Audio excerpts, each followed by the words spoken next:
Vamos a comenzar este curso de cómo orar. Yo creo que hay muchas cosas que nosotros hemos oído acerca de cómo orar y todavía como que no oramos. Y cuando oramos, muchas veces orando, tampoco estamos orando. Y lo que quisiéramos hacer es ver cómo este curso puede cambiar el curso de nuestras vidas de oración. Yo voy a colocar aquí la meta de este curso. Dice, es la transformación de creyentes que no tienen a Dios en todos sus pensamientos, que se olvidan de Dios, que muchas veces carecen de fe y que oran poco. Cambiar eso en santos que oran con frecuencia, que le creen a Dios versus en Dios, que le recuerdan todo el tiempo y que hacen su voluntad. Esa es la diferencia. La verdad es que muchas veces nosotros, como creyentes, a pesar de ser hijos de Dios, no tenemos a Dios en todos nuestros pensamientos. Muchas veces 2 y 3 días más tarde, verdad que yo no he orado. Ciertamente, debí haber orado. Tomamos una decisión, no nos fue bien, venimos a consejería. ¿Tú oraste sobre eso? Bueno, la verdad que yo no oré sobre eso. Esa es la razón por la que esto dice que la meta es transformar creyentes, no estamos hablando de incrédulos, creyentes reales, que no tienen a Dios en todos sus pensamientos. No es que Dios no está en sus pensamientos, no es que Dios no está en su vida, es que no está en todos sus pensamientos. O sea, la vida no es vista continuamente a través de Dios. No lo tienen. Por tanto, se olvidan con frecuencia de Dios. Como no están centrados en ese Dios continuamente, a la verdad es que después de años de fe, todavía no hay suficiente fe. Y uno de los énfasis esta noche es la relación inmensa entre la oración y la fe. No la puede despegar. De hecho, esas dos cosas ni siquiera pueden existir de manera separada. Entonces, carecen de fe, que oran poco, porque ese es el mismo testimonio del mismo pueblo de Dios. El mismo pueblo de Dios, cuando es entrevistado anónimamente, está de acuerdo que ora poco. Entonces, transformarlos en santos, porque eso es lo que la palabra nos llama, que le creen a Dios. El creyente cree en Dios, pero frecuentemente él no le cree a Dios. Y eso fue exactamente lo que los discípulos hicieron. Los discípulos habían creído en Cristo, pero no le creían a Cristo. Por eso es cuando Él resucita, ellos no lo creen. Por eso es que Tomás dice, yo tengo que poner mi dedo en sus llagas, porque ellos no le habían creído a Cristo, después de haber creído en Cristo. Y yo creo que si hay una deficiencia en el creyente, es precisamente la no creencia a Dios de sus palabras, en términos de cada cosa, pero incluso en términos de la oración, de tal manera que podamos ahora recordar a Dios en todo tiempo y que el resultado sea hacer su voluntad. Entonces vamos a comenzar con este texto clave, porque nos va a decir a nosotros, y que usted conoce, pero yo quiero traerlo a colación, por qué es importante o hasta dónde es importante la oración. Lucas 6:12 dice que en esos días Él, refiriéndose a Jesús, se fue al monte a orar y pasó toda la noche en oración a Dios. La segunda persona de la Trinidad, Dios mismo, el Mesías, el ungido, el lleno del Espíritu, resulta que para hacer el trabajo de Dios no se atrevió a hacerlo sin vivir orando. Cuando Él baja esa noche de orar, Él elige sus 12 apóstoles. ¿Cuántos de nosotros, al buscar una secretaria en la oficina, una secretaria secular, incluso en la oficina, hemos previamente orado por un tiempo antes de seleccionarla? Muchas veces no. Para un servicio en la casa, ¿cuántos de nosotros oramos o confiamos en las referencias que nos dan otras personas? En otras palabras, las voces humanas frecuentemente son más importantes para nosotros que la voz de Dios. Dios quiere que yo ore absolutamente para cada cosa en mi vida, no importa si es la selección de un servicio, la de una niñera para mis hijos. ¿A quién le voy a confiar a mis hijos? Voy a orar, No una noche porque mañana tengo que hacer la selección. Por días antes que Dios me dirija a la persona que anda por otro lado buscando un trabajo y yo buscando a quien darle el trabajo. Que esas dos cosas se unan. ¿Te das cuenta que eso es importante? Usted necesita un médico, usted debe orar para que Dios le dirija al médico de su elección. Porque cuando no lo hacemos así, estamos transmitiendo algo que vamos a ilustrar en un momento. Entonces, ¿qué es la oración? Ok, orar, ¿qué es? Bueno, usted pudiera definirlo de su manera, pero yo quiero hacer algunas anotaciones puntuales. Es conversar con Dios, es intimar con Dios, es escuchar de Dios y es relacionarme con Dios para entrar en sus propósitos. Note la ausencia de petición. Eso es una de las cosas que yo puedo hacer en la oración. Ahora, con frecuencia nosotros conversamos con Dios, pero esa no es la única cosa que está ahí para definir la oración. Por eso más abajo dice que si usted conversa con Dios y no intima con Dios, eso no es oración. Si yo le llamo oración, pero oración bíblica no es. Porque la oración implica una conversación donde yo he entrado en intimidad con Dios, donde yo he establecido una relación con Dios. Orar sin relación con Dios no es oración. Por la misma razón. El diseño del Padre Nuestro nos habla a nosotros de que esto es un ejercicio de intimidad. Padre Nuestro, yo le estoy hablando a mi Padre. Tenemos que preguntarnos, porque yo quiero que esto se haga práctico, aunque usted no esté compartiendo, tenemos que preguntarnos de las veces que yo he orado con frecuencia, con qué regularidad yo experimento intimidad con Dios.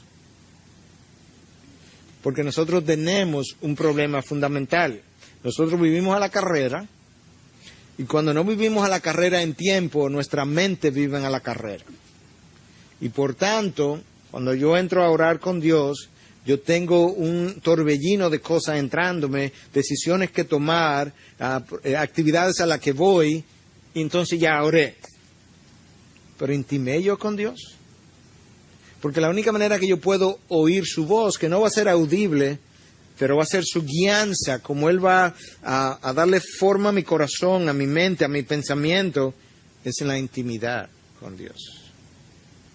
Entonces, eso es una de las cosas que quisiéramos comenzar a puntualizar en la definición. Yo necesito como meta, o sea, cuando usted diga, yo quiero aprender a orar, usted está diciendo, yo quiero aprender a intimar con Dios. Yo quiero aprender a escuchar su voz, pero yo necesito requisitos para eso, cosas que yo tengo que llenar. Y eso es importante. Alguien daba esta definición, realmente es la definición de uno de los catecismos de hace 200, 300 años, pero nos dice algunas cosas acerca de la oración. La oración es una ofrenda, es algo que yo le ofrezco a Dios, de nuestros deseos. O sea que ahora esta definición está concediéndome la oportunidad de decir, no, mi deseo yo se lo presento a Dios. Por cosas agradables a su voluntad. De manera que, en esta definición, cuando yo comienzo a presentar cosas que realmente no son de la voluntad de Dios, porque son más bien de los deseos de mi carne, también le llamamos oración, pero esa no es la definición bíblica de la oración. En el nombre de Cristo, porque es por sus méritos, eso es lo que implica, más adelante hablaremos un poco más de eso, no hoy, pero en este curso, con confesión de nuestros pecados y un reconocimiento agradecido a Él por sus misericordias. Nota que esta definición presupone que cada vez que tú oras, tú te confiesas. Yo he dicho múltiples veces, es raro que yo no comience por ahí. Muy raro, porque nosotros vivimos en violación continua de los estándares de Dios. El simple hecho de que yo no vivo una vida de perfección es un pecado.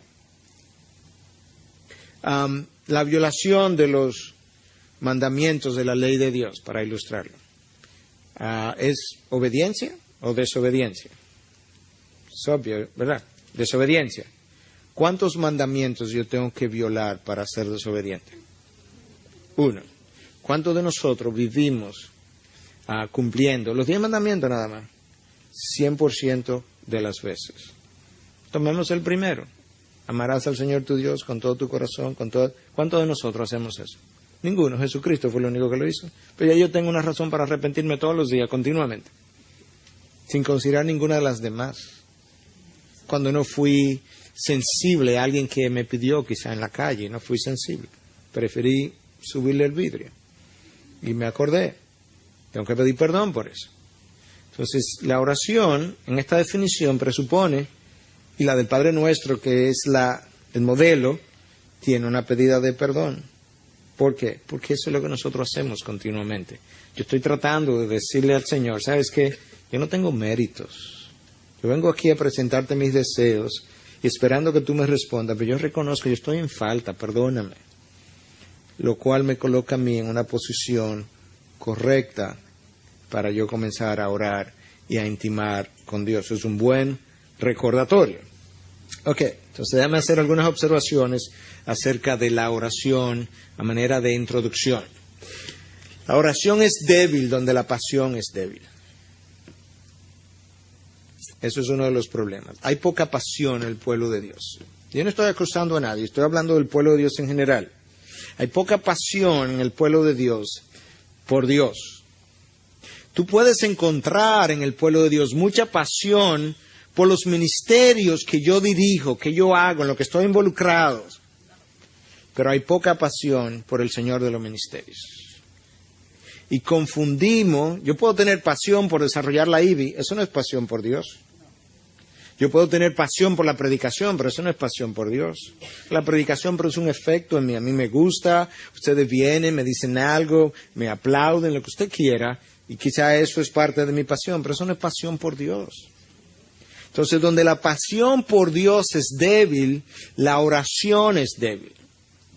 Es mi pasión por Dios que me empuja a ir a su presencia. Como la pasión que usted sintió por su novia o su novio en un principio, lo empujaba a llamarlo continuamente y a veces el otro decía, este hombre sí me llama. ¿Por qué? Porque usted estaba apasionadamente enamorado de esa persona. Mi pasión me va a llevar a los pies de Cristo continuamente. La oración debe gobernar mi conducta. ¿Se ve cuando usted con frecuencia, hablando un buen dominicano, se me fue la chaveta y eso lo hacemos con frecuencia? Frecuentemente eso es falta de oración. La oración me da dominio sobre mi conducta y mi conducta revela mi carácter, lo que implica que la oración es un modificador de mi carácter. La oración es uno de los instrumentos de santificación. Y la oración es vital si yo quiero manejarme de una manera más apropiada y digna de lo que es ser un hijo de Dios. La oración ayuda donde lo demás ha fracasado. Pero yo no debo hacer eso después que todo lo demás fracasó. Sino que es verdad que la oración ayuda donde todo lo demás fracasa, pero yo tengo que hacer eso al principio. No es que yo trate esto, y como ya yo lo probé todo, entonces ahora no voy a hacer con la mujer que tenía 12 años sangrando, que dice que después que lo había gastado todo, se acordó que había un sanador por ahí, entonces fue a visitarle. No, yo tengo que reconocer que la oración puede hacer lo que otras cosas no pueden hacer, pero tengo que hacerlo al principio. La oración es un requisito para vivir santamente. No hay manera que usted pueda vivir en santidad, que todos queremos, orando poco. No se da. Porque en la oración Dios me corrige, me previene, me advierte, me cambia, me transforma, me da convicción de pecado. Yo necesito orar. Todo esto es introductorio. La oración es el proceso, escucha, a través del cual Dios organiza nuestras prioridades. Tengo la vida muy desorganizada. Asume. No hay suficiente oración. La oración me va a organizar. La oración no es pedirle a Dios, te puede pedir, pero eso no es la oración. La oración no es para que Dios me dé, aunque Él nos da y pedimos. La oración es para entrar en los propósitos de Dios, para que Dios organice mi mente, mi vida, que Dios me pueda decir, ¿sabes qué? Eso no es la manera. Ese no es el camino. Esa no es la decisión que tú debes tomar. Él me va a organizar ese mundo. Y la oración es un buen ejercicio para eso. El impulso primario de por qué nosotros debemos orar no debe ser lo que yo quiero y que está en mi corazón. Yo quiero lo que está en el corazón de Dios. En cada decisión de mi vida. Yo quiero lo que está en el corazón de Dios con relación a mis hijos, mi carrera, mi profesión, un trabajo. Por tanto, para mí la oración no es tanto, Señor, déjame decirte lo que yo quiero, lo que está en mi corazón. Yo quiero decirle la mayoría de las veces al Señor en oración, Señor, yo quiero lo que está en tu corazón, bájalo del tuyo al mío. Y literalmente, ¿Dios tiene dificultad en hacer eso? No. ¿Dios tiene deseo de hacer eso? Absolutamente. Entonces baja lo que está en tu mente. Una de mis peticiones más frecuentes cuando nos reunimos como ancianos, al comenzar el día, ok, vamos a presentar la agenda del Señor. Señor, tenemos una agenda, pero ¿sabes qué? Tú puedes deshacer esta agenda. Nosotros queremos lo que está en tu mente en la nuestra. Lo que está en tu corazón en el nuestro. ¿Tú crees que Dios se va a hacer complacer en ese tipo de petición? Claro, porque tú le estás diciendo, para mí lo importante no es lo que yo quiero, es lo que tú quieres. Yo tengo que recordar que la oración yo no la hago para cambiar la mente de Dios. Dios nunca ha cambiado su mente, Dios jamás va a cambiar su mente. Es imposible para la divinidad cambiar su mente. Dios lo dice, yo no cambio, yo soy inmutable. Yo no soy hombre para que mienta, ni hijo de hombre para que me arrepienta. Cristo, cuando le oró al Padre, no trató de cambiar la mente del Padre. Padre, te voy a expresar mi deseo. Si es posible que pase esta copa, pero al final que se haga tu voluntad y no la mía. Y la mente del Padre no cambió, la crucifixión fue su destino. Entonces, la oración no es para cambiar la mente de Dios. Dios nunca ha cambiado su mente. Lo que sí la oración hace es que me cambie a mí en dirección de la voluntad de Dios, en dirección de lo que Dios quiere. Y entonces me prepara para lo que Dios quiere, que muchas veces yo no lo quiero. Entonces, cuando Dios quiere llevarme al desierto, por ejemplo, Él va a usar la oración para prepararme para tiempos de aridez, para tiempos de sequedad. Pero Él lo va a hacer vía la oración. No conversación, oración con intimidad, recuerda. Conversación con intimidad. Una de las cosas que la oración hace, hablando de la esencia de la oración, es que nos posiciona en un lugar de dependencia. Yo creo que si hay algo que yo puedo recordar, si hay algo que yo quisiera que se lleven hoy, aparte de otras cosas, pero si me dijeran, dame una, es esta. La oración es lo que me coloca a mí en una posición de dependencia de Dios. Y eso es vital, porque Cristo dijo, separados de mí, nada podéis hacer. Pero cuando yo aplico eso a mi vida de oración es, sin oración, nada podéis hacer. Porque es lo que me conecta a mí con Dios. Mi oración. Y separado de Él yo no puedo hacer nada. Lo decimos, lo enseñamos, pero no lo practicamos. De manera que yo no puedo hacer nada. ¿Sabes lo que nada implica? Nada. Yo no debo tomar una decisión. Yo no debo moverme a otro lugar, yo no debo contratar a un empleado, cancelar a un empleado, yo no debo hacer absolutamente nada de eso sin orar. Porque separado de Él, yo soy incapaz. Yo puedo hacerlo, pero con más frecuencia va a resultar equivocadamente. Yo no debo ver un paciente sin orar. Literalmente, como médico. Bueno, ¿y cómo usted hace? Bueno, usted puede orar antes de salir, usted puede orar en el pasillo antes de entrar a la habitación, usted puede orar cuando se siente y está escribiendo la nota y le dice a Dios que lo ilumine en las decisiones que va a tomar. Separados de mí, nada podéis hacer. Nada implica nada. Entonces yo estoy en este curso detrás más de una vida de oración que de una actividad de oración. Una vida de oración es lo que Pablo dijo, orad sin cesar. Sin cesar. Yo estoy en un tráfico, en vez de ponerme molesto, yo oro. Usted está tarde para alguna actividad y no dependió de irresponsabilidad suya. Órele a Dios que le ponga los semáforos en verde. Yo no sé si a usted le ha pasado, pero a mí me ha pasado. Que me evite un accidente, etcétera, etcétera. Yo tengo que orar sin cesar. Es una vida de oración. Usted está en consejería y este caso yo como que no le veo ni pie ni cabeza. Mira, fulana, vamos a pararnos aquí y vamos a orar, porque esto está muy complejo. Y yo ahora mismo no tengo sabiduría que darte. Nos paramos y oramos. Una vida continua de oración. A veces yo he estado en clase como esta y nos hemos parado y hemos orado, por la razón que sea, que a lo mejor pasa también en este curso. Orar es eso, es vivir continuamente buscando la presencia de Dios, porque separado de Él yo no puedo hacer nada, absolutamente nada. Yo me confieso delante de usted y del mundo incapaz de predicar, de enseñar, de preparar, de pensar correctamente sin haber orado previamente. Ok, la ausencia de oración en el pueblo de Dios, ¿qué comunica? Yo sé que eso no es como lo procesamos, pero al final de la ecuación estamos comunicando cosas como esta. No tengo tiempo. Pero a veces decimos que no tengo tiempo para orar. No es eso. No tengo tiempo para ti, Dios, porque la conversación es para ti. Yo no tengo tiempo, yo tengo mi agenda muy ocupada. Imagina que Dios llame a tu casa y yo quisiera verme contigo y que tú le digas, estoy muy ocupado, Dios. La ausencia de oración, en esencia, comunica eso. Yo no tengo tiempo. Y la realidad es que yo no tengo tiempo para no orar. Yo tengo que hacer el tiempo para orar. Comunica, no te necesito en esto, Dios. Yo lo sé, esto yo lo puedo hacer.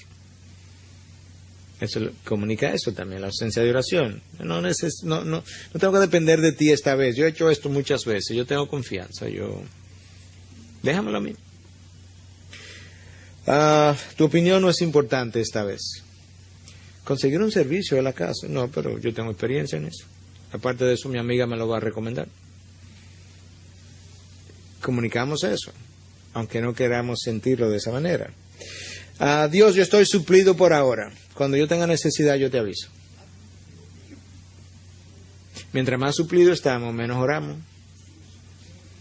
Tengo un trabajo, no tengo deuda, mis hijos están yendo a la universidad, está yendo bien, no tengo problemas de salud, no oro. Dios dice, ok, desierto de Sahara de camino. Entonces entramos al desierto y oramos. ¿Qué es lo que le estamos diciendo a Dios? Dios sabe que yo soy un interesado. Cuando yo tengo necesidades, yo te necesito. Cuando yo estoy suplido, yo te voy a dar un descanso. Pero yo no te voy a seguir molestando. Te voy a molestar cuando te necesite. Y Dios dice, es que separado de mí, nada podéis hacer. Nada. Lo estás haciendo, pero quiero que sepas que cuando lo haces separado de mí, y tú eres hijo mío, lo estás haciendo mal. ¿Y dónde lo hago mal? Mira, a veces te toma más tiempo de lo que debiera hacer. A veces tomaste la decisión que no debiste. A veces trabajaste con más atención de lo necesario, porque yo pude haberte relajado en medio del trabajo. A veces ofendiste a personas en el trabajo. A veces no tuviste la paciencia. Tenía algo que se me fue ahora mismo de la mente, pero todas esas cosas es lo que hace que, separado de Él, yo no lo puedo hacer. Ya recuerdo, lo hiciste, pero eso no fue para mi gloria. De hecho, tú ni hablaste conmigo de eso. Que no me diga después, o no le diga a un amigo después, no, porque yo lo hice para la gloria de Dios, porque tú y yo ni hablamos de eso. ¿De cuál gloria? Yo no estoy tratando de hacer sentir a nadie culpable, yo sí quiero llevarlo a lo que la oración realmente significa y lo que nuestras vidas ausentes de oración transmiten, comunican, aunque yo no lo diga con esas palabras. Y eso es lo que nos va a concientizar a nosotros de por qué yo tengo que hacerlo diferente. Ok, la oración va a presuponer algunas cosas. Número 1, presupone una relación. No voy a abundar sobre esto porque hace unas semanas atrás, en el primer desarrollo del Padre Nuestro, hicimos todo un sermón acerca de este concepto. Se supone que la oración es para hijos de Dios, para creyentes. La oración no es para incrédulos, a menos que no sea que me estoy arrepintiendo, para ser creyente. ¿Por qué? Por varias razones. Señor, enséñanos cómo orar. Padre nuestro, pero si yo no me he arrepentido, no es mi Padre. Número 1. Número 2, se supone que la oración se hace en el nombre de Cristo. ¿Qué implica hacer las cosas en el nombre de Cristo? Que yo estoy consciente que si Dios ha de responder esta oración, va a ser por los méritos de Cristo acumulados en la cruz a mi favor, y si yo no soy creyente, esos méritos no están ahí para mí. Entonces la oración del incrédulo es una pérdida de tiempo. De hecho, mira lo que Dios dice en Proverbios 15:8. El sacrificio de los impíos es abominación al Señor. ¿Pero en qué contexto lo dice? Mas la oración de los rectos es su deleite. El sacrificio de los impíos incluía oración, porque tú no sacrificabas sin orar. Y Dios dice, eso para mí es una abominación. Aquí hay gente que no me acepta, que no me sigue, que no me abraza, que no me confiesa, pero quiere que yo le bendiga. Eso es una abominación. Eso es. Pero la oración implica una relación con Dios. Pero como mi padre, yo tengo que cultivar esa relación. Número 2, y esto es vital, y esto es donde yo voy a emplear la mayor parte del tiempo hoy. La oración presupone confianza, fe en el Señor. Y lo vamos a ver a través de múltiples pasajes. Esto es donde está, yo creo, que la columna vertebral quebrada de la vida del creyente, y está aún en los evangelios, donde el Señor con frecuencia le decía, hombres de poca fe. Hebreos 11:6 dice, sin fe es imposible agradar a Dios. Ahora yo voy a orar sin fe, pero Dios está desagradado, porque sin fe es imposible agradar a Dios.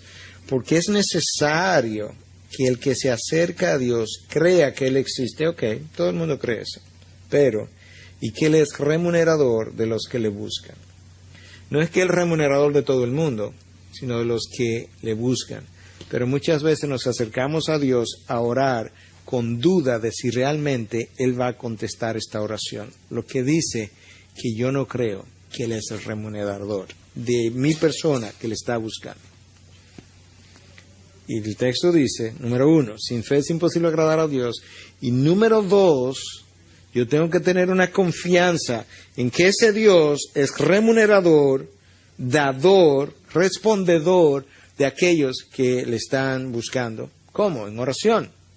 Hay una relación continua a lo largo de los evangelios en la vida de Cristo entre la vida de oración, mi fe y lo que yo puedo obtener. No lo entendemos todo, pero hay algunas cosas que sí están reveladas. Yo voy a usar múltiples pasajes ahora. Mira lo que dice Juan 14:12. En verdad os digo. Recuerden que en el contexto hebreo la manera como yo enfatizo algo es repetición. Nosotros subrayamos, note como yo le di otro color a unas palabras. Esa es la forma occidental de hacerlo. En el contexto hebreo se repetía. De manera que cuando Cristo dijo, en verdad, todo el mundo paró las orejas y dijo, ok, aquí viene algo importante. En el lenguaje en que Cristo habló, probablemente fue amén, amén. O sea, Cristo decía amén antes de decir lo que iba a decir. Él lo podía decir, yo no. Yo tengo que esperar que tú ores para saber qué fue lo que dijiste, para ver si puedo decir amén. Así sea. Pero Cristo puede decir así sea antes de hablar, porque va a ser así. Entonces, amén, amén. Os digo, el que cree en mí está la fe. Las obras que yo hago, Él las hará también, y aún mayores que ésta hará, porque yo voy al Padre. Yo no voy a entrar hoy en la discusión de qué eso significa o no. Lo vamos a hacer en algún momento o al final si hay preguntas, pero el texto lo que me está diciendo es que la fe es capaz de hacer grandes cosas. Marcos 11:24. Por eso os digo que todas las cosas por las que oréis y pidáis, está la oración, creed que ya la habéis recibido y os serán concedidas. Yo simplemente quiero ahora establecer la relación entre fe y oración. Estoy tratando de entrar ahora porque estos son los versículos que tergiversados se prestan para proclámalo y recíbelo. No estamos ahí. Pero no hay duda de que Cristo está tratando de establecer una relación directa entre mi grado de fe y la eficacia de mi oración. La oración bíblica presupone fe. Si no la tengo, yo tengo una deficiencia en mi oración. Y yo voy a ir mencionando esto o ilustrando esto de varias maneras. Mira esto aquí. Cristo le está hablando a Pedro. Simón, Simón, mira que Satanás os ha reclamado para zarandearos como a trigo. Pero yo he rogado por ti para que tu fe no falle. Y tú, una vez que hayas regresado, fortalece a tu hermano. De todas las cosas por las que Cristo pudo haber orado, Cristo escogió la fe para que no fallara. Cristo pudo haber dicho, pero yo he rogado por ti para que Dios lo reprenda, Dios Padre. Yo he rogado por ti para que Satanás no dure mucho tentándote. Yo he rogado por ti para que Satanás no llegue a tu vida. No hizo nada de eso. No, yo sé lo que va a pasar y yo voy a dejar que Satanás llegue bien cerca de ti. Pero yo he orado al Padre, para que tu fe, que es esencial para tu vida de comunión, no falle. Si tu fe no falla, no hay problema con lo que Satanás quiera hacer o tentarte. Es tu fe la que necesita. Y estoy enfatizando hoy la necesidad de cultivar, fortalecer una pieza altamente débil en la vida del creyente. Recuerde que es creerle a Dios, no en Dios. Los discípulos no le creyeron a Cristo, aún después de su resurrección, hasta días después, cuando vino el Espíritu Santo. Segunda de Pedro 1, 5 y 7, nota este texto. Por esta razón también, obrando con toda diligencia, añadid a vuestra fe virtud, y a la virtud conocimiento, al conocimiento dominio propio, al dominio propio perseverancia, a la perseverancia piedad, y a la piedad fraternidad, y a la fraternidad amor. ¿Pero dónde comenzó esta escalera? Fe. Sin fe no puedo tener virtud, no puedo tener conocimiento, no puedo tener dominio propio, no voy a perseverar, no voy a tener piedad, no voy a tener fraternidad, no voy a tener amor. ¿Por qué? Porque es mi fe en Dios lo que me va a conectar con Dios y el resto depende de mi conexión con Dios. Mi vida de oración es conexión con Dios. Pero en ausencia de la fe, que es lo que me conecta, donde yo le oro a Dios y ahora que estoy orando, Dios sabe que yo le estoy creyendo a Él y no me paro de ahí con dudas acerca de si Él va a responder o no va a responder, si me escuchó o no me escuchó. ¿Qué es lo que hace la fe entonces? Bueno, la fe me mantiene de rodillas. ¿Por qué? Porque yo creo que cada vez que yo me arrodillo, aunque usted no físicamente lo haga así, pero estoy hablando de la oración, cada vez que me arrodillo, hay un Dios en quien yo he puesto mi fe y que mi fe me dice, Él te va a responder. Mi fe me mantiene dependiente de su poder y la oración lo que hace es que me coloca en una posición de dependencia y mi fe me mantiene esperanzado en su respuesta. Entonces mira lo que dice este texto. La oración es totalmente dependiente de la fe. Virtualmente, la oración no tiene existencia aparte de la fe y no logra nada a menos que ésta, la fe, sea su compañero inseparable. Vamos a leerlo una vez más. La oración es totalmente dependiente de la fe. Virtualmente, la oración no tiene existencia aparte de la fe y no logra nada a menos que ésta, la fe, sea su compañero inseparable. Es una cita de Ian Bounds. Ian Bounds es probablemente la persona que más ha escrito sobre oración. Su libro sobre la oración debe tener 600 páginas fácilmente. Ok, vamos a hacer un alto aquí para ver si hay alguna pregunta y tener un poquito de interacción con ustedes. ¿Es bueno orar mucho de un mismo tema o si ya yo se lo dije ya? Porque Dios lo sabe todo. Ok, déjame hacerte una pregunta. Y es cierto que mucha gente ora de esa manera, repetitivamente. Cuando tú lo haces repetitivamente, ¿qué te motiva a hacerlo repetitivamente? Porque todavía tengo el problema. Ok. Todavía Cuando se resuelve, entonces uno le da la gracia, pero ya uno deja de orar por eso. Entonces, suponte que tú lo hayas orado una sola vez, y todavía tienes el problema. ¿Tú piensas que el hecho de que tú no se lo hayas recordado a Dios es razón suficiente para que Dios no se recuerde de tu problema? No. Okay. Yo oro así porque yo me acuerdo de la parábola del juez, que la señora fue muchas veces, y después le dijo, pues toma, vete. Okay. ¿Tú entiendes? O sea, yo sé que Dios se acuerda, pero lo hago como pensando en eso, porque a veces tiendo como a olvidarme y digo, no, porque no me puedo olvidar tampoco. Porque... Ok, entonces, la parábola del juez tiene una ilustración y es que, o sea, la parábola del juez no está enseñando tanto, no es que está mal que yo persista, pero la parábola del juez no es tanto la necesidad que yo tengo de recordarle a Dios las cosas. Mira que es lo que Dios está diciendo. Si este juez malo, porque era un juez malo, finalmente respondió, ¿tú no crees que tu padre, que es bueno, te va a responder? Esa es la enseñanza primaria de la parábola. Ahora, puede ser que yo tenga que orar 15 veces. La pregunta es, ¿cuál es la razón?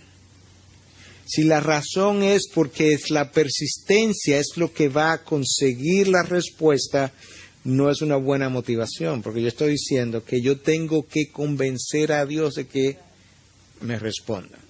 ¿Te das cuenta? Como si alguien ha tenido hijo aquí, el niño que va, mami, sí, y déjame ir, y por favor déjame ir, y la mamá finalmente lo deja ir. Como que nosotros tenemos, y eso es vital, nosotros tenemos esta idea subconsciente que a Dios hay que convencerlo de darme lo que Él quiere darme. Lo que yo... Más que, o sea, yo sé que yo no puedo cambiar la voluntad de Dios. No es que yo quiera cambiar la voluntad de Él, sino como que saber un parámetro cuándo parar. Yo entiendo, y lo vamos a hablar ahora, pero lo que te quiero decir es, el creyente vive con ideas chocantes una de otra. Yo no estoy hablando de ti como persona, sino nosotros creemos por un lado que Dios no cambia, y al mismo tiempo tratamos de cambiarlo. ¿Sí o no? Porque nosotros vivimos con contradicciones continuas por no haber entendido finalmente de qué se trata.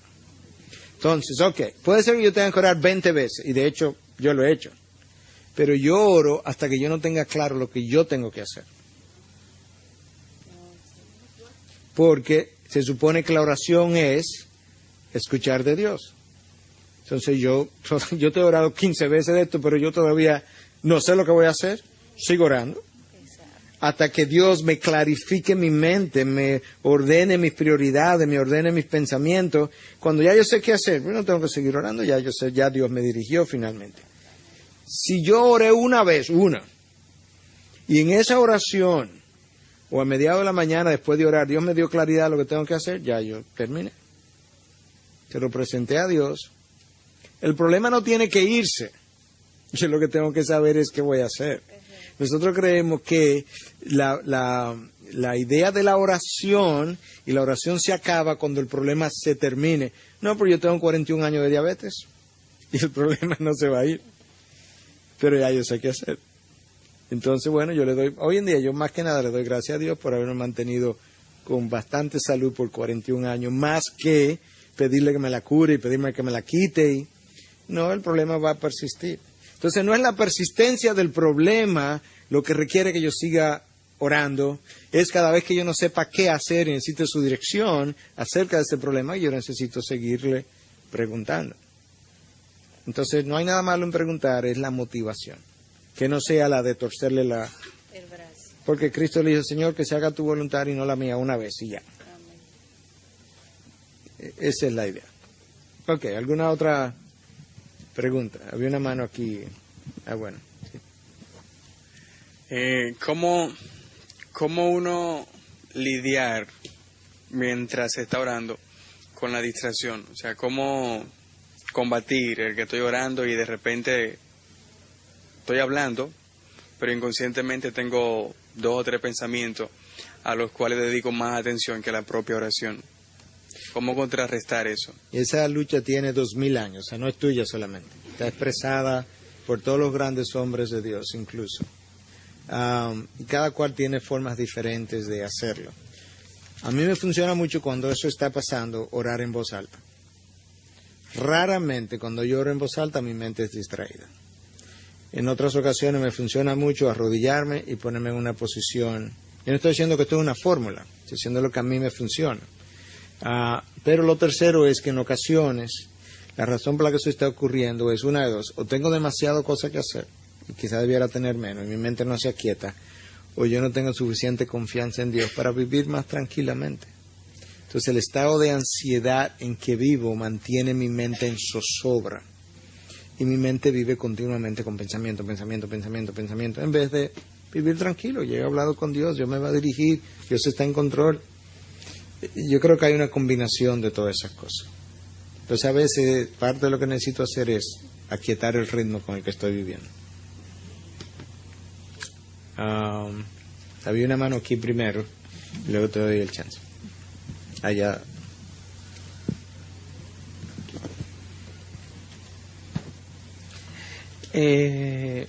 Pastor, usted decía verdaderamente que la oración es intimación con Dios. Le pregunto la forma de oración. Sabemos ahora con el modernismo que hay verdaderamente los medios electrónicos. La palabra no habla de que nosotros verdaderamente cuando queremos orar debemos de ponernos en nuestro aposento, cerrarnos, intimar con Dios, hablar con Dios y luego Él nos contestará en público lo que hacemos íntimamente con Él. ¿Ve usted bien en la forma de que uno lo haga de esa manera, de rodillas, conversando con el Señor, o que uno lo pueda hacer por los medios electrónicos, ya sea por laptop, haciendo oraciones o escribiéndola? La forma de orar, yo quisiera que usted me dijera un poco de eso, por favor. No hay una forma única de orar. El contexto de que te encierres en tu closet y demás tenía un contexto, y es que él estaba corrigiendo a los fariseos que se paraban en las plazas públicas a hacer alarde. Pero eso no quiere decir que yo necesito irme a mi habitación o meterme en mi closet. Yo puedo hacerlo en la sala de mi casa, yo puedo hacerlo en la galería de mi casa. Lo que él estaba haciendo es oye, si tú vas a estar parado en la plaza pública, es mejor que te vayas a tu casa, te pongas lo más privado posible y va a ser más efectivo. Ese es el contexto. Escribir una oración, yo creo que todo va a depender cuál es la intención. Si es para mandársela a alguien, esa no es la intención de la oración, porque la oración es para Dios, no para otra gente. Ahora yo puedo decirle ahora, mire, estoy orando por ti de esta manera, pero escribir una oración que es para mandársela a alguien, como que violenta la intención de la oración. Yo no digo, o sea, para mandársela a alguien, sino escribiéndola para después quizá usted volverla a repetir y volver a orar. No tendría nada de malo. Si te sirve para eventualmente entrar en intimidad, ahora se te va a hacer un poco difícil escribir, estar pendiente de las teclas y al mismo tiempo entrar en intimidad con Dios. Pero si eventualmente tú lo puedes hacer porque terminaste, la revisaste y eventualmente te llevó a eso, pues bien, no hay nada de malo con ella. Pero si es distractivo, entonces quizá no lo debo hacer. Raúl. Me ha pasado en situaciones que yo he estado enseñando el Evangelio en mi trabajo, por ejemplo, y hay algunos que no son creyentes, pero han querido orar, y hemos permitido que ore y hemos orado juntos. Entonces, o sea, ¿cómo uno maneja eso? Porque yo entiendo lo que usted dice y tiene lógica y tiene toda la razón, pero al mismo tiempo, decía el pastor Arocha que la ignorancia del hombre le abre una puerta de entrada a la misericordia de Dios. Entonces, como que hasta dónde uno sabe qué oración es escuchada, o sea, no sé exactamente. Si la oración yo no la puedo hacer por los méritos de Cristo, no va a ser escuchada. Y en un converso no puede orar por los méritos de Cristo, a menos que él se esté arrepintiendo, como decíamos.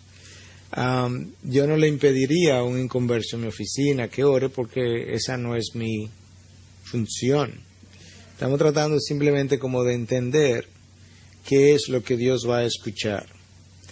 Dios se lo encuentra una abominación porque ese individuo, el que sea, rechazando su revelación, rechazando lo que Él es, rechazando el sacrificio de la cruz porque no lo ha abrazado, quiere que Dios le conceda una audiencia y quiere que Dios le conceda las bendiciones que esa audiencia puede traer. Y Dios dice que esto es inconcebible, para eso yo proveí a mi Hijo, que es el mediador entre el hombre y yo, y para que puedan llegar a mi trono vía la cruz, y no lo quieren, quieren otro camino, que es el camino de la independencia, sin mi Hijo, sin mi cruz, y eso es lo que resulta chocante. La palabra de Dios dice, si yo hubiese orado, si orara con, dice el salmista, pecado en mi corazón, Dios no me escucharía. Lo que el inconverso más hace es orar con pecado en su corazón. Podemos decir, pero nosotros no oramos también con pecado en el corazón. Sí, pero mis pecados fueron perdonados en la cruz, pasados, presentes y futuros. El inconverso no lo tiene así. Y ahí hay una clara revelación de que si oro con pecado en mi corazón, Dios no me escucha. Tú no me quieres, pero ahora cuando tienes la oportunidad y está en necesidad, ven y ayúdame. Dios dice, no. Ahora, ¿le vamos a impedir a esa gente orar? No. Pero nosotros sabemos lo que ellos hacen cuando pasa la calamidad, ¿sí o no? Sí. Vuelven a sus malos caminos. Entonces, ¿para qué Dios los va a bendecir en medio de la calamidad? Para que ellos sigan en sus malos caminos posteriormente.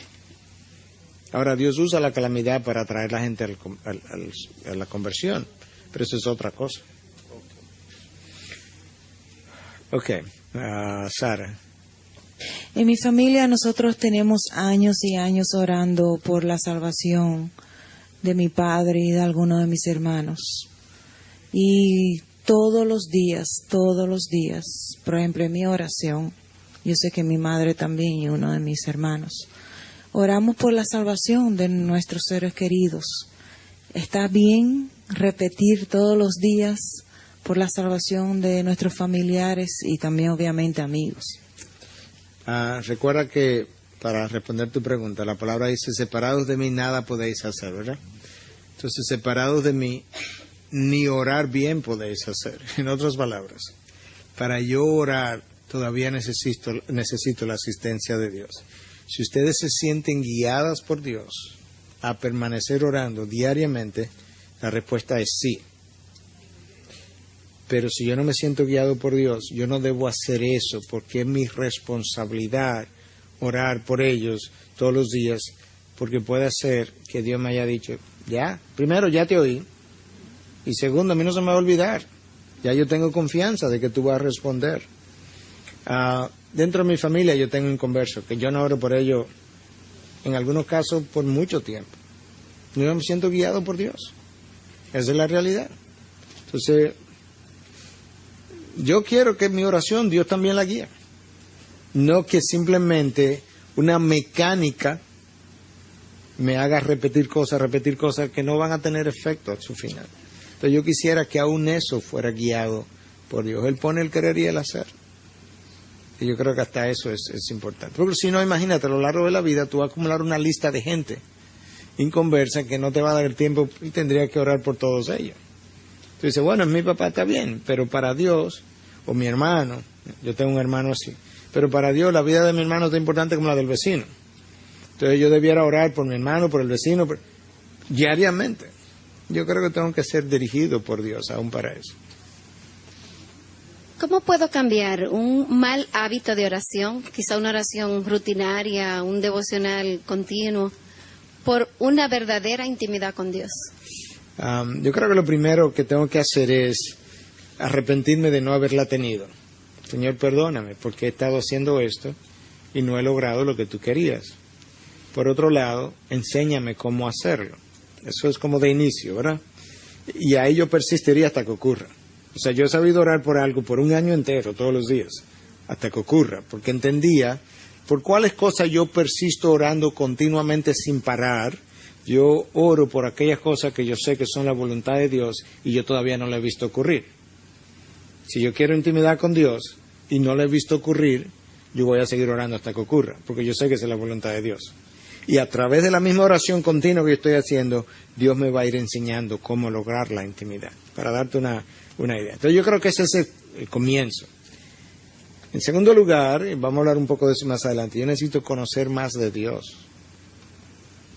Porque mientras más yo conozco de Dios, lo que conozco más me atrae hacia Él. De manera que yo no voy a orar ahora porque es una responsabilidad diaria orar. No es que Dios, oye, lo que conozco de Él me trae a sus pies de manera natural. Dios debiera ser el imán más natural que existe. Y no lo es frecuentemente. Ahorita un imán, tú le pones un metalante y ¡pum!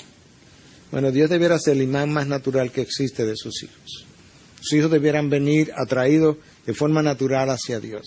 Pero yo tengo que conocerle más íntimamente. Su palabra, la oración, la meditación de la palabra. Yo me he quejado de eso muchas veces. Los sermones duran 50 minutos en la mente de las personas. Ay, qué bueno que sí. Y después, yo necesito pasarme una semana, yo he sabido pasarme meses meditando en una frase. Eso es lo que me va a ir cambiando y sacando formas de pensar del mundo, pero la meditación necesita darse. Entonces, yo no quiero reducir esto a fórmulas, porque no lo es. Y no es sencillo, pero es más complejo de lo que parece, para que la oración, cuando digo complejo me refiero, tiene mucho más implicaciones de lo que parece. Una vida llena de muchas cosas no me permite orar correctamente, porque mi mente está desalborotada. Una vida con prioridades desorganizadas no me lo permite. Si no conozco mucho de Dios, no me lo permite. Hábitos ya acumulados de mucho tiempo y no me he detenido para cambiarlo, no me lo permite, etcétera, etcétera. Ojalá que este curso, son 9 semanas, nos permita sacar muchas de esas cosas. Había dos manos, una y la otra de este lado, y ahí terminamos. Yo quisiera preguntarle, en mi trabajo, nosotros los creyentes hemos tratado de, vamos a decir, hacer un hábito de un devocional por la mañana, al inicio del día, y en ese devocional, por lo general, nosotros invitamos a personas que entendemos que no son conversos. Realmente solamente eso lo sabe el Señor, pero por la vida que llevan entendemos que no son conversos. Y en esa dinámica que se da por las mañanas, en ocasiones nosotros permitimos o decimos que si alguien tiene una petición especial que hacer, pues que la puede hacer en ese momento. Usted dice que el Señor no escucha las oraciones de los inconversos, pero ¿hasta qué punto nosotros estamos actuando correctamente dentro de ese ambiente de oración, permitir a esas personas que no estamos seguros si son inconversos o no, a que participen de la oración que hacemos al final del devocional?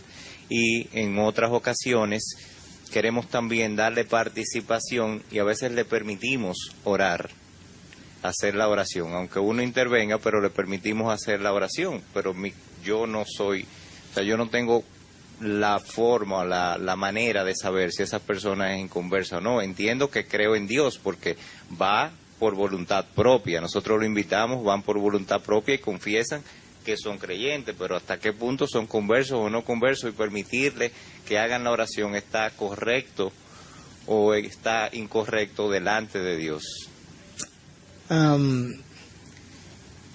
Si alguien va a una iglesia, tiene una relación con Dios, yo no voy a poder juzgar si es creyente o no. Ahora, si es el cristiano nominal de nuestra cultura, ¿a qué iglesia tú vas? No, a ninguna. Pero tú crees en Dios, sí, y voy al devocional, yo sé que él no es creyente.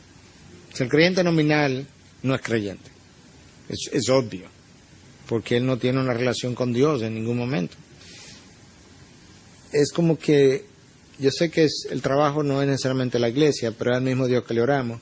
Es como que ahora yo le dé el micrófono a alguien para que ore, que yo sé que es inconverso, aquí esta noche.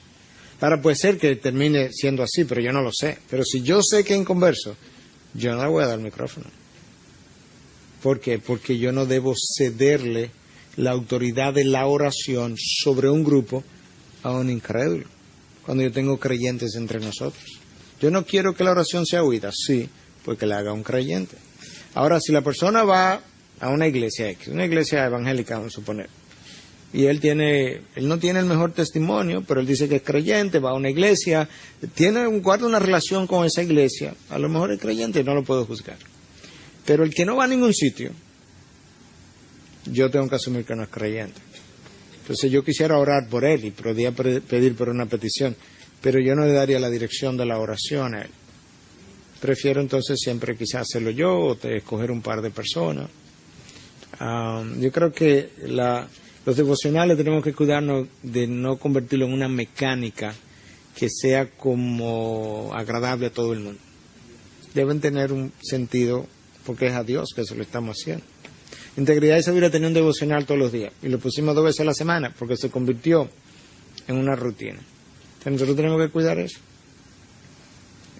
etcétera, etcétera. Buenas noches, pastor. Bueno. Yo tengo 2 preguntas en realidad.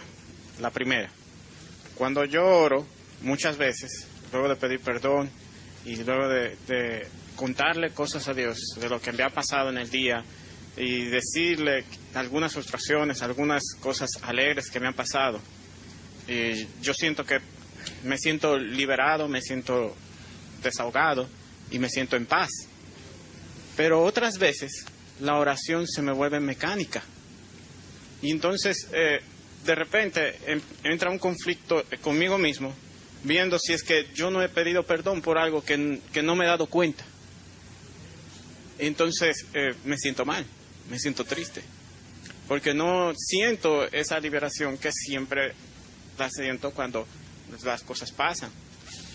Y mi segunda pregunta ¿es bueno que cuando nosotros pedimos algo, hagamos como Gedeón? Pedir una señal. Sí. Ok. La primera parte. Yo no debo depender siempre de lo que siento para saber si mi relación con Dios está bien.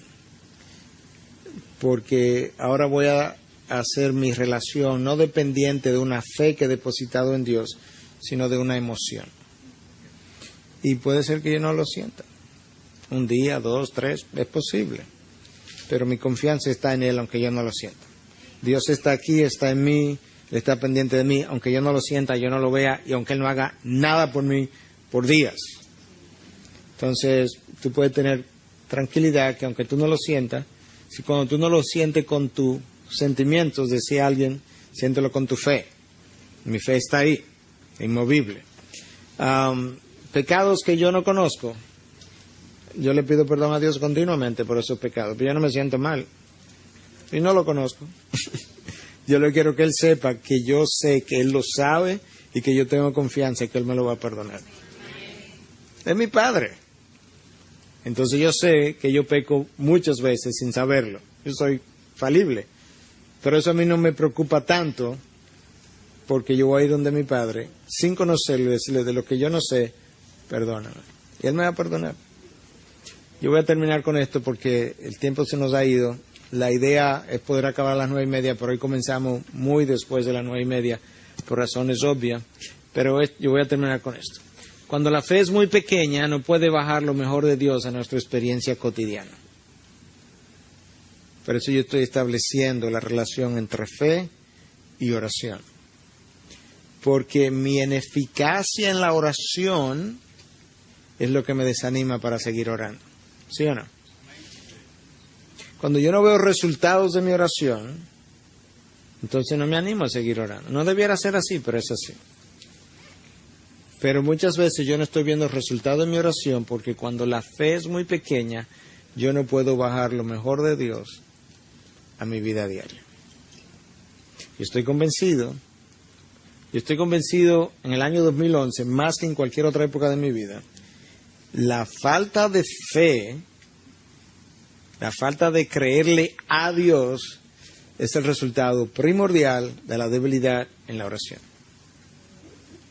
Y eso está a lo largo de toda la Biblia. Con respuesta a Gedeón, que se me estaba pasando, lo que hace que yo pida una señal es mi falta de fe. Pero no está mal decirle a Dios, porque tú eres falible y tú puedes estar pensando que Dios te está guiando, que tú estás oyendo a Dios y realmente no estás oyendo a Dios nada, sino a tu propia carne. Entonces no está mal que tú le digas, Señor, confírmame esto, pero no le pongas señales a Dios. Confírmame esto que si si, no estoy diciendo que este sea tu caso, ¿verdad? Pero cosas como esta ocurren. Si María es la novia que tú tienes para mí, que venga vestido de rojo. ¿Esto ocurre? No. Señor, confírmamelo. Yo tengo ahora que confiar en Dios. Cuando yo dije confírmamelo, que Él sabe cómo confirmármelo. Yo no tengo que decirle cómo. O sea, cuando yo digo que no le creemos a Dios, es a eso, que yo le digo a Dios, confírmamelo, pero luego yo me quedo en duda si Él me lo va a confirmar o no. O me quedo en duda si Él me lo va a confirmar y yo lo voy a ver y se me va a pasar. ¿Dios tiene limitaciones? No. Si yo le digo a Dios, confírmamelo, yo no voy a pensar que a mí se me va a pasar. ¿Tú sabes por qué? Porque si Dios tiene que bajar y parárseme en el medio y decirte, mira, es María, Dios lo puede hacer. Y Dios está más interesado que yo en que yo sepa si es María o no. Porque, ¿sabes qué? Un hijo de Él se va a parear mal con una hija de Él. Y eso Dios no lo quiere. Entonces, a eso yo me refiero que no hay confianza en Dios. Es que si yo le pido a Dios que me lo confirme, a mí no me cabe la menor duda que Él me lo va a confirmar. ¿Cuándo? Yo no sé. ¿Cómo? Yo tampoco sé. Pero Él me lo va a confirmar. Señor, no me deje equivocar. Confírmamelo y no me deje equivocar. ¿Yo tengo confianza en que no me va a dejar equivocar? Claro, yo tengo confianza en que no me va a dejar equivocar. Yo no soy su hijo. Él está más interesado que yo en que yo no me equivoque. Entonces, a eso yo me refiero, no hay confianza en Dios, no hay confianza en Dios, no hay confianza en Dios. Y eso hace mi vida de oración muy pobre. Y esa fue la queja de Cristo continuamente. Hombres de poca fe, ¿por qué os preocupáis? ¿Qué has de comer? ¿Qué has de beber? Nosotros vivimos preocupados por todas esas cosas. Y eso debilita mi fe. Yo no tuve tiempo hoy para cubrir múltiples pasajes donde claramente Cristo enseña, tu fe produjo esto.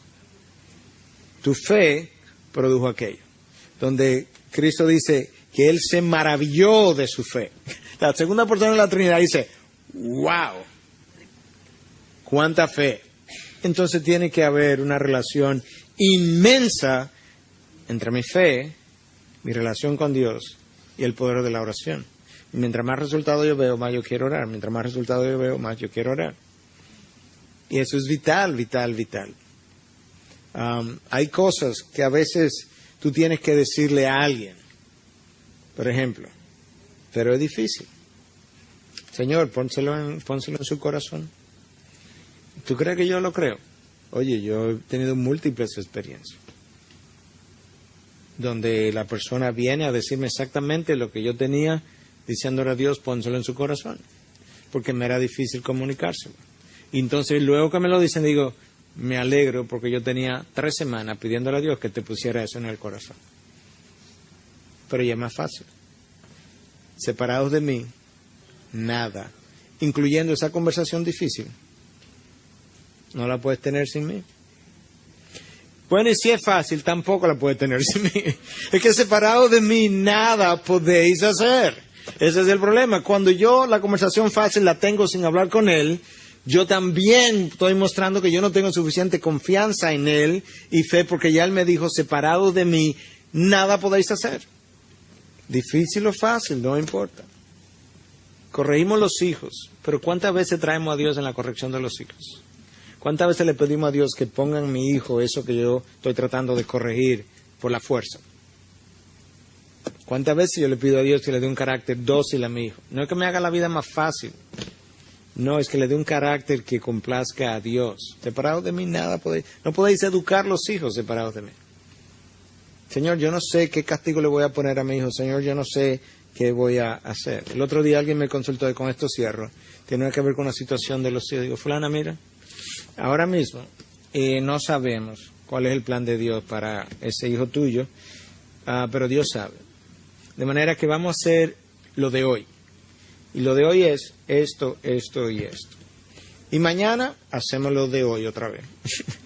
Esto, esto y esto. Pero ¿y después qué va a pasar? Yo no sé, pero Dios sabe. Y yo no tengo la menor duda que si oramos por eso, Él nos va a decir. Y ahí estamos. Entonces, ¿hasta cuándo yo permanezco en la espera? Hasta que yo sepa. Pastor, pero hay que hacer algo. Yo estoy haciendo algo. ¿Y qué usted está haciendo? Esperando. La espera es hacer algo. Yo no me voy a mover si Dios no me ha dirigido. Si tú te mueves si Dios no te ha dirigido porque hay que hacer algo, tú acabas de hacer algo, pero muy mal. Y eso yo no quiero hacerlo. Pero te das cuenta que yo tengo que orar todo el tiempo. Todo el tiempo. Esta clase yo la estaba preparando con falta de tiempo. Y mientras yo preparaba, yo oraba. Mientras yo preparaba, yo oraba. ¿Y sabes qué? Se dio la clase y me sobró material. Yo espero que le haya gustado, pero si no le gustó, ya Dios también sabrá perdonarme por eso que... Pero es todo, yo no puedo preparar ni siquiera una clase sin orar. Y si hubiese tenido mucho tiempo, tampoco lo puedo hacer sin él. Nada puedo hacer sin él.